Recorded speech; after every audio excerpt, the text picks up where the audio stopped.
Pour cette recette, il vous faudra 300 g d'abricots dont vous allez retirer le noyau.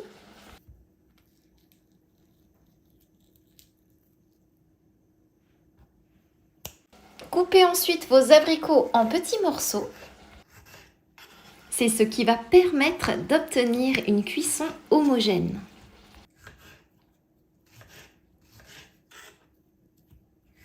Placez vos morceaux d'abricots dans une grande casserole.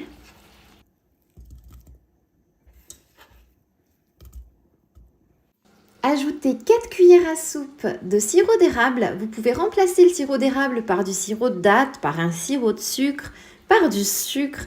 C'est selon vos envies, ce que vous avez à la maison, ce que vous préférez. Ajoutez maintenant 100 g de beurre coupé en petits morceaux. Ajoutez le jus d'un demi-citron.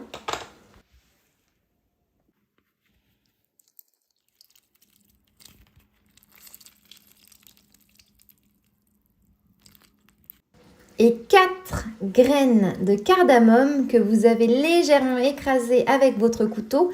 Vous avez vu que je les place dans un petit pochon, ça permet de les retirer sans aucune difficulté. Puisque leur rôle ici est juste de parfumer notre beurre d'abricot. Et maintenant, nous allons cuire le tout à feu moyen pendant environ 12 à 15 minutes. Et le plus important, c'est de remuer très souvent.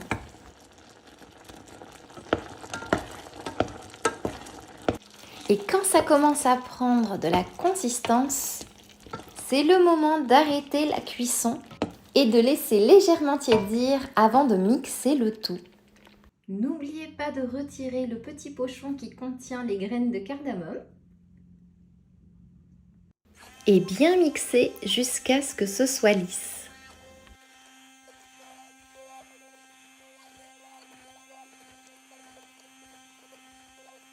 Vous obtenez un magnifique beurre de fruits, un beurre d'abricot très rapide à réaliser et à tomber par terre.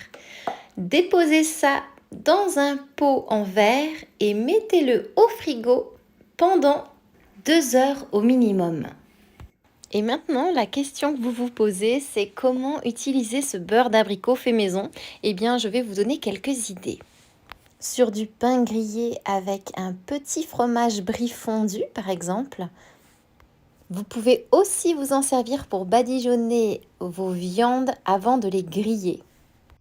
Le classique, évidemment, serait de l'utiliser pour un yaourt nature, l'aromatiser donc, sur vos pâtisseries ou dans vos gâteaux, dans vos glaces fait maison, etc., etc. Ou alors, quelque chose que j'aime bien faire à la maison, c'est créer une nouvelle moutarde fait maison en ajoutant votre beurre d'abricot. Ça va être parfait, par exemple, pour vos ailes de poulet ou alors pour des crudités. Et maintenant, il ne me reste plus qu'à vous souhaiter une délicieuse dégustation.